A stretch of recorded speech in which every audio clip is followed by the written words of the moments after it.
screwed everybody's mind up. Yep. And these are the kind of things of proof that are going to be readily available in very near future. This is not very far down the road. The thing that's going on now is tactical positioning. They're getting ready to do this, and I'm hoping that it happens sooner than later. I wish it was last week, but I'm not in charge, so, I don't really know. But I listen to some people that do, deal with these things. That's how come I know what I know. Yeah, there are windows that already came and went for when they were considering possibly doing this, but what I've heard is that they're not giving out specific dates now because they don't want something else to come along that changes the window and then have everybody get disappointed. Well, not only that, but the bad guys are liable to put a roadblock in, or of course, roll a landmine up under your truck or something while you're driving down the road, and that's not fun either. But they're really pushing the envelope too. I mean, they're trying to get away with as much as they can because they know the window is very narrow of how much time they've got. So they're passing executive orders and doing all this crazy stuff in this last gasp, which is ironic because the more of this kind of stuff they do, the faster they bring about their own demise. Exactly. Because what they're doing is they're spending their ammunition. It's kind of like when you're running, you want to make sure you don't run out of bullets when you got bad guys coming at you. And right. When they're shooting at you need to be able to shoot back. If you don't, you get a problem. So the ammunition, you have to look at the ammunition they're shooting. Now, in some cases, they have done a lot of different things, but lately the ammunition has been simply press or hollow or without meaning. Right. So that's a big difference. That's like shooting a blank. Yeah, it's a psyop. Yeah. It doesn't have any tactical advantage other than the psychological advantage. Yeah, they want to psych everybody out and make people real nervous and scared and this and that. And if we go back in military history and we look at how Hitler was defeated, basically his communications had been secretly tapped. He didn't realize this. Winston Churchill had to make the terrible decision of allowing his own family to be bombed in London, knowing that if he gave it away, they wouldn't be able to win the war. And what happened was they tweaked Hitler's ego to such an extent that they got him to march on Stalingrad, Russia, in the winter, and then the slash and burn policy was used so that his soldiers couldn't find any homes to plunder, any people to rob, or any food to get. Exactly. And they perished in the winter. Exactly. And it wiped out his army. And so the lesson of history is that when people get desperate, when they get angry, they get really stupid, and ultimately it was Hitler's narcissism and his ego and his pride and his vanity that brought him down. It was him starting to get stupid in the heat of battle and making dumb moves that he wasn't thinking like a chess player, and he wasn't thinking 5 moves ahead. And I think that there is such a lack of central command right now, they can't think far enough ahead, and they're making these knee-jerk decisions out of fear, and that's what's bringing them down. They're getting stupid, they're getting sloppy, and you're seeing more and more evidence of this right out in the open on the headlines of the news. Exactly. Now, I understand one of the key points that they're going to take is control of all the news media. So you're going to have a full channel, all of the news media, to include all the other channels, are going to carry the information for a time. They'll return back to movie channels and things of that nature afterwards. But all of your news channels then will be free to actually report some news. Now, I'm going to give you guys an example real quick. Look at the news during the day. And I'm going to tell you, if you look at it closely, you'll find that there isn't any news. They're not reporting squat. The reason is they don't want you to know what's going on for real. And that's the difference between them and us and the reality of this program as it's been laid out. The plan is very simple, and it's being followed to the letter. Well, I remember back when I was working on my music album, Wander Awakening, I was staying at my friend Larry Sire's house in Austin, Texas. For about 9 months, we were working on this album. It's 50 songs, and so it took a long time. And I'm not going to say which one it was, but there was this one channel when he was flipping through the channels on TV, and we called it the Kaylee channel. Because every single time we went to this channel, day or night, they were talking about this very cute missing little girl, presumed dead. And how can that generate enough news to feed an entire channel day in and day out? But that's what was happening. All the talking heads on this channel, all they talked about, Kaylee, Kaylee, Kaylee, all day long. It was crazy.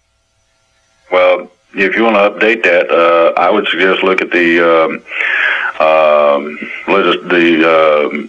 deal with the Supreme Court right now in terms of the only thing you're hearing about is Obamacare. Right. What happened to Syria? What's happening in the Middle East? Right. What is going on with the other countries such as China and Russia, who are major players on the world stage?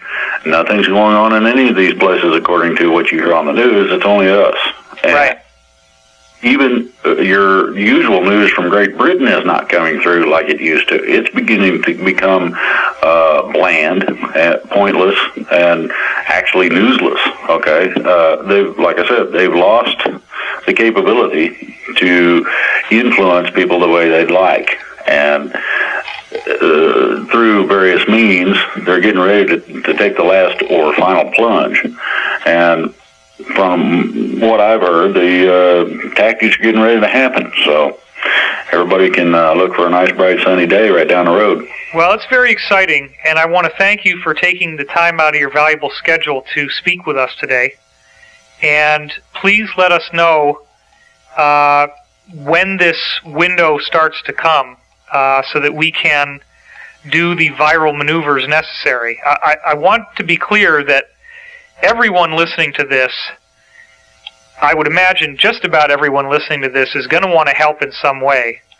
And I would say that probably, you know, if you're not a soldier or retired military, the majority of the people listening, what really is going to help the most is you simply letting other people know that this is real. This is not internet conspiracy theory. This is not Chicken Little, sky is falling speculation. This is a plan that, as you said, Drake, was already a 5-inch thick document in 1979. They've been building up to this for a long time.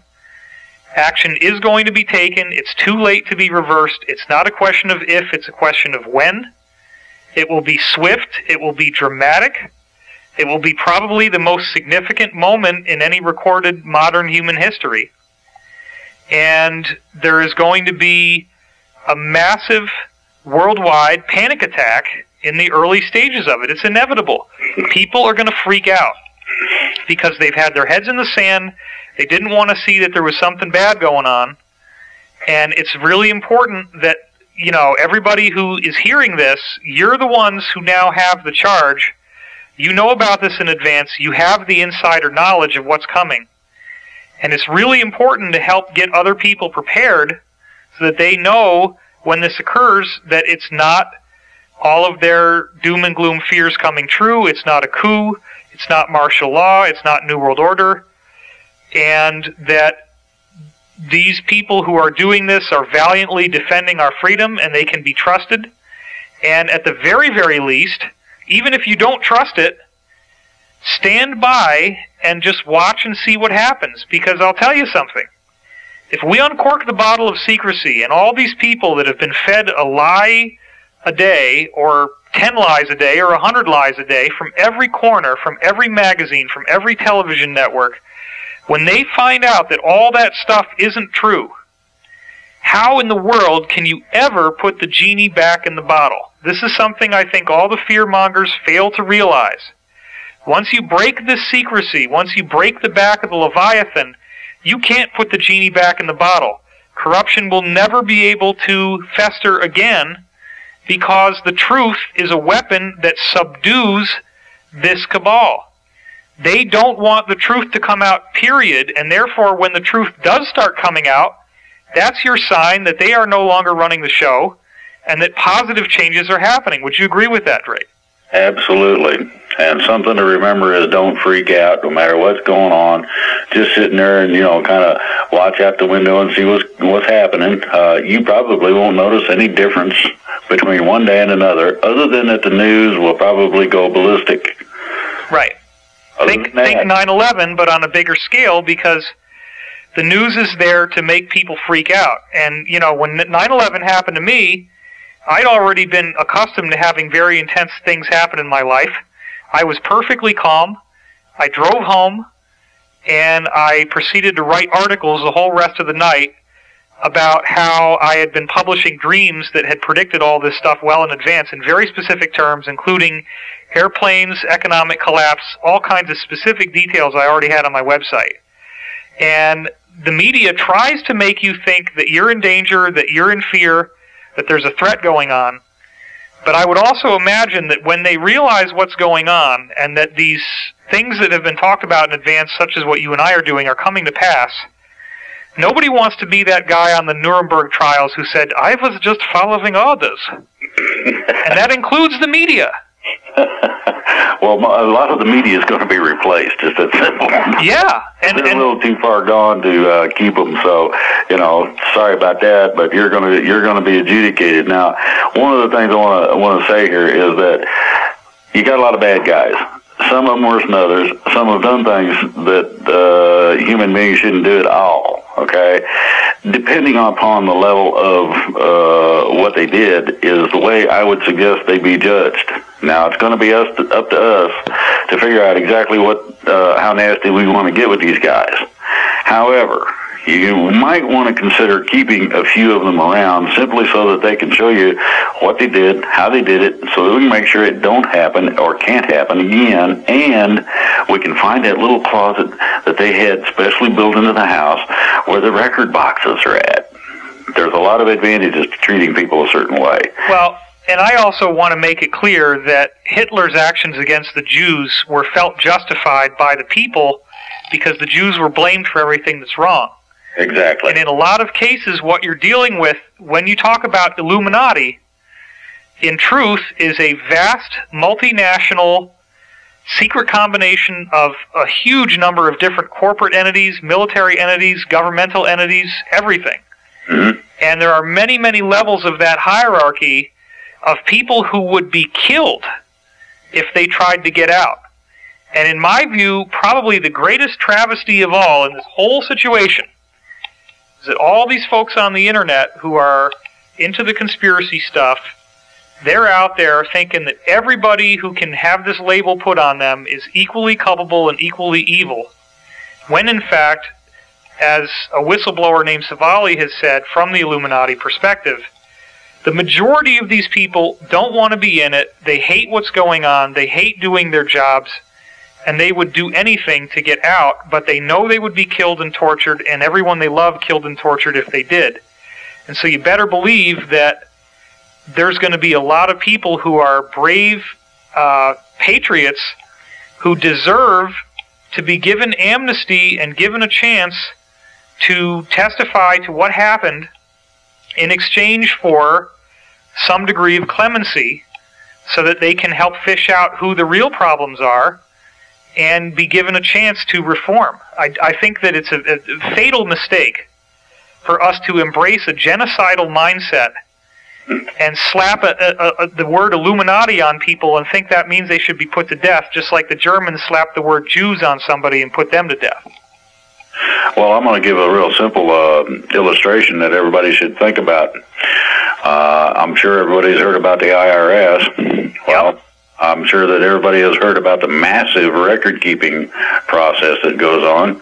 Sure. Now, somebody that sets the precedent of, let's go take this guy's house just because we can, that turkey needs to be dealt with rather harshly. Now, the guy that works for him, the clerk, the person that files, the person that answers the phone, might know how things work well enough that we can more quickly unwind the mess that's been made and at the same time exonerate what their actions were. I mean, you got to eat, so you got to have a job, and the only job I can get is the one at the IRS, even though I got a degree, but at least I can eat and I can feed my family. So I'm going to be a clerk. And what I'm going to do is I'll eventually end up being senior file clerk. All he's doing is putting papers in a drawer. I can't say that he's the evil mother that came out and foreclosed on houses or put tax liens up somebody's whatever. That was the boss. Those are the people that we're after. A lot of them are going to turn too, because they do not want to bear the brunt of being strung up in a tree. Just that simple. And in Germany, there was a whole bunch of people got strung up and left in the public parks, strung up in trees. I don't advocate that. I don't